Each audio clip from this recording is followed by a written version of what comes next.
Good morning, Park Lane. I wanted to share a devotional thought with you again this morning for Wednesday, December 22nd. This is the Heidelberg Catechism, Lord's Day 51. What does the fifth request mean?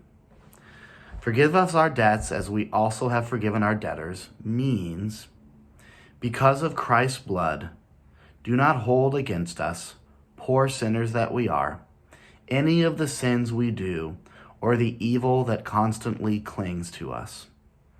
Forgive us just as we are fully determined, as evidence of your grace in us, to forgive our neighbors. Forgiveness is such an incredible topic, and it's hard to know what to say about it in just a few minutes. But I commend it to you to reflect on it, to even think about that person that you thought you had forgiven, but maybe still has a hold on your heart in some way. One of the ways that we get stuck in our Christian life, I think it's actually the most common way that we paralyze ourselves, is lack of forgiveness. We have to go through these processes every once in a while to just kind of clear out some of the junk that gets into our heart and our life, where we think evil of people, where we think just evil thoughts against them, where we haven't forgiven them. There's that famous quote, to sin is human, to err is human, but to forgive is divine. And that it is divine. God is the source of forgiveness. And when we don't forgive someone, it's like we're saying that we are better than them, or that we've never messed up. Not forgiving someone is like drinking poison and expecting them to die, it's been said. Recently, I've been learning a lot about forgiveness. I've been going through, process of forgiving people that have hurt me. And one of the curriculums I've been working for says that there's 4 phases of forgiveness. The first is the uncovering phase.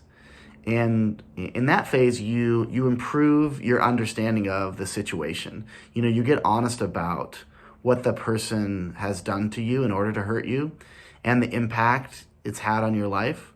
So you might, do some serious reflection about that. You might journal. You might write a letter that you don't even need to share with the person, but sometimes that helps us get our thoughts out. But you think about this thing, because so often we say, it's no big deal, we just move on. And yet there's a lot more to the situation. The second is the decision phase, where you gain a deeper understanding of what forgiveness is, and you make the decision to choose forgiveness or to reject it as an option. The third is the work phase, when you start to show empathy and compassion toward the person that hurt you. You start to understand them in a deeper way, in a new way. You ask God to give you the eyes to see them, as God sees them. And you start to allow positive feelings toward the person and toward yourself. And then the final phase is the deepening phase, where you decrease the negative emotions associated with what happened to you. You start to find meaning. You start to see that maybe this harsh word was a blessing in disguise. Maybe it could even make you come together closer as friends.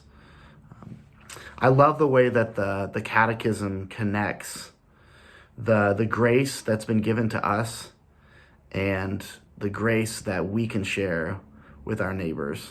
It's a prayer that God doesn't hold us, doesn't hold against us the sins that we do, and yet is connected to our the work that God does through us to forgive our neighbors.